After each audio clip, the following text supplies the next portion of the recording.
तर संभाजीराजे हे आता विशाळगडाकडे रवाना झालेले आहेत। संभाजीराजेंनी तुळजाभवानी देवीचं दर्शन घेतलंय। छत्रपती शिवाजी महाराज चौकातील शिवरायांच्या पुतळ्याला देखील संभाजीराजेंनी अभिवादन केलंय। विशाळगडावरील अतिक्रमणाविरोधात संभाजीराजेंनी आक्रमक भूमिका घेतल्याचं समजतंय।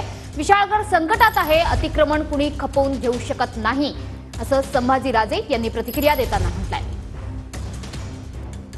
कोल्हापूर जिल्ह्यातील विशाळगडावर असलेलं अतिक्रमण तात्काळ काढलं जावं यासाठी संभाजीराजे छत्रपती यांनी विशाळगड मुक्ती मोहीम हाती घेतली आहे आणि या मोहिमेसाठी संभाजीराजे सध्या कोल्हापुरातून विशाळगडाच्या दिशेने रवाना होत आहेत। भवानी मंडपातील भवानी मातेचं दर्शन घेतलेलं आहे संभाजीराजे यांनी आणि त्यानंतर कोल्हापुरातल्या छत्रपती शिवाजी महाराज चौकात येऊन छत्रपती शिवाजी महाराजांना अभिवादन करताना आपल्याला संभाजीराजे दिसतायत।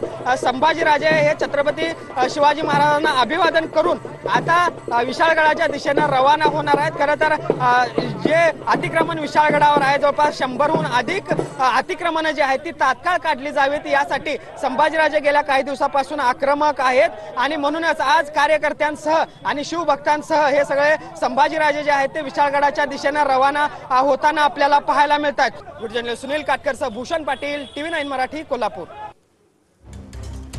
तर सध्या आपण बघतोय की संभाजीराजेंकडून आता सध्या छत्रपती शिवाजी महाराज यांच्या पुतळ्याला अभिवादन करून झाल्यानंतर संभाजीराजे हे आता विशाळगडाकडे रवाना होत आहेत। शिवरायांच्या पुतळ्याला त्यांनी अभिवादन केले, त्यापूर्वी त्यांनी तुळजाभवानीचे देखील दर्शन घेतले आणि संभाजीराजे हे आता विशाळगडाकडे रवाना झालेत।